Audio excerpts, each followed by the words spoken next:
آج ہم سندھ کے ایک بہت جانے پہچانے قبیلے زرداری قبیلے کے بارے میں جو مواد ہمارے پاس ہے اس کا جائزہ لے رہے ہیں۔ جی تاریخی، ثقافتی اور خاص طور پہ سیاسی طور پر یہ نام پاکستان میں کافی اہمیت رکھتا ہے۔ تو دیکھتے ہیں کہ یہ ذرائع ہمیں کیا بتاتے ہیں ان کی جڑوں، ساخت اور اہمیت کے بارے میں۔ بالکل، اور یہ جو مواد ہے یہ ہمیں ایک آپ کہہ لیں دلچسپ تصویری دکھاتا ہے۔ ہاں، اس میں نام کے معنی سے لے کر اچھا، ان کی ابتدا کے جو متضاد نظریات ہیں وہ بھی ہیں، پھر ذیلی شاخیں ہیں، ثقافتی پہلو اور وہ اہم سیاسی رابطے، ان سب کا ذکر ہے۔ تو سب سے پہلے نام ہی کو لے لیں، زرداری۔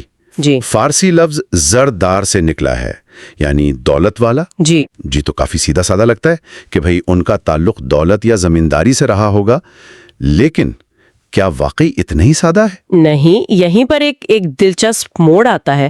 ایک دوسری روایت بھی ملتی ہے جو بالکل مختلف کہانی سناتی ہے۔ اچھا، وہ کیا ہے؟ کہا جاتا ہے کہ اصل میں یہ ایک اونٹ پالنے والے شخص سے شروع ہوا۔ سندھی میں جت کہتے ہیں نا اونٹ بان کو۔ ہاں، جت۔ تو اس کے پاس بہت اونٹ تھے۔ اس کے پیر تھے میاں نصیر محمد کلہوڑو۔ انہوں نے اسے زردار کا خطاب دیا، مطلب بہت سے اونٹ والا یا مال والا کہہ لیں۔ تو زر یہاں سونے چاندی والا نہیں بلکہ جانوروں کی کثرت والا۔ بالکل، اور کچھ ذرائع جیسے مولانا شر ہیں وہ تو یہ بھی کہتے ہیں کہ یہ بلوچ نہیں بلکہ سندھی جت قبیلے سے ہیں۔ اچھا، اور وہ جو اونٹ چرانے والے 91 قبیلوں کی فہرست ہے اس میں زرداری کا نام بھی شامل کرتے ہیں۔ اچھا، تو یہ تو ابتدائی میں ایک سوالیہ نشان آ گیا، زمیندار یا اونٹ بان، یہ تو شناخت کا بڑا بنیادی نقطہ بن جاتا ہے۔ جی بالکل۔ ذرائع اس تضاد پر مزید کچھ وضاحت کرتے ہیں کہ کون سی روایت زیادہ مستند ہے یا؟ دیکھیں، ذرائع زیادہ تر دونوں روایت کا ذکر کر دیتے ہیں، شاید دونوں میں ہی کسی نہ کسی حد تک سچائی ہو۔ زردار یعنی دولت مند ہونا، وہ ان کے زمیندارانہ پس منظر سے بالکل مطابقت رکھتا ہے جو آج بھی ہم دیکھتے ہیں۔ صحیح۔ اور دوسری طرف وہ جو جٹ والی روایت ہے وہ سندھ کی مقامی تاریخ اور قبائلی روایات سے زیادہ جڑی ہوئی لگتی ہے۔ ہو سکتا ہے وقت کے ساتھ دونوں پہچانے آپس میں مل گئی ہوں۔ یہ بات دلچسپ ہے۔ خیر، آج کل یہ قبیلہ تو بنیادی طور پر سندھ میں ہی آباد ہے نا؟ جی بالکل، سندھ میں۔ اور یہ بھی کوئی ایک جگہ نہیں بلکہ کئی شاخوں میں پھیلا ہوا ہے۔ ذرائع بتاتے ہیں کہ جیسے گہنورانی ہیں، دھریجوں، بھاگیانی، جلبانی، سخیانی، جی یہ نواب شاہ، لاڑکانہ، خیرپور، دادو، سانگڑ ان علاقوں میں ہیں۔ اس پھیلاؤ کا کیا مطلب ہے؟ یہ ذیلی شاخیں ظاہر کرتی ہیں کہ قبیلہ کیسے مختلف علاقوں میں پھیلا اور وہاں کی مقامی ثقافت اور حالات سے ہم آہنگ ہوا۔ اچھا، ہر شاخ کی اپنی ایک وہ مقامی شناخت بھی ہے، لیکن وہ وسیع تر زرداری شناخت سے بھی جڑے ہوئے ہیں۔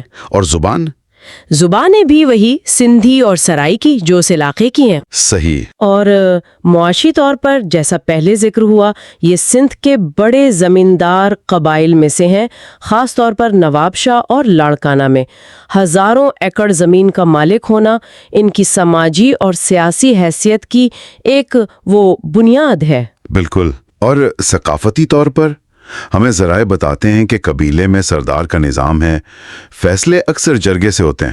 جی، روایتی قبائلی نظام۔ ہاں، یعنی وہ ابھی بھی موجود ہے۔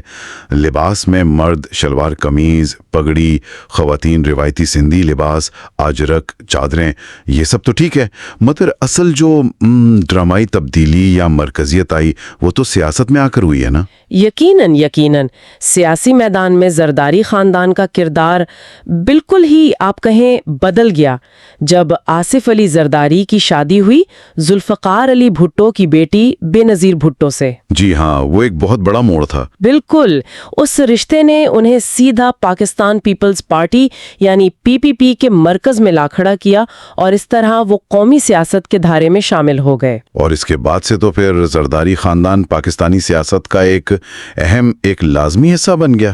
جی بالکل۔ تو اگر ہم اس ساری گفتگو کو سمیٹیں تو زردانی قبیلے کی کہانی میں ہمیں کیا ملتا ہے؟ ایک تو وہ ابتدا والی بات، دولت یعنی زر یا پھر اونٹوں یعنی جٹ سے جڑی ہوئی متضاد روایات، ہاں، پھر سندھ میں وسیع زمیندارانہ حیثیت، مختلف ذیلی شاخیں، اپنی ثقافتی روایات، اور پھر وہ پی پی پی کے ذریعے قومی سیاست میں ایک مرکزی کردار کا حصول، بالکل یہ سب پہلو اس میں شامل ہیں۔ بالکل۔ اور آخر میں ایک نقطہ شاید سوچنے کے لیے چھوڑا جا سکتا ہے جی، کہ یہ جو ابتدا کے بارے میں دو مختلف کہانیاں ہیں، ایک دولت اور طاقت کی طرف اشارہ کرتی ہے، دوسری شاید زیادہ عام پس منظر کی طرف، اور پھر ان کا جدید دور میں اتنا بڑا سیاسی عروج، یہ سب چیزیں مل کر آج سندھ اور پاکستان میں اس قبیلے کی جو شناخت ہے یا جو عوامی تاثر ہے اس کو کیسے بناتے ہوں گے۔ صحیح۔ مطلب یہ غور طلب بات ہے کہ تاریخ، روایت، سماجی حیثیت اور پھر آج کی سیاسی طاقت، یہ سب کس طرح ایک دوسرے پر اثر ڈال کر کسی بھی گروہ کی پہچان بناتے ہیں۔ بالکل، یہ واقعی ایک دلچسپ سوال ہے کہ ماضی کی روایات اور حال کی حقیقت مل کر کسی شناخت کو کیسے تشکیل دیتی ہیں۔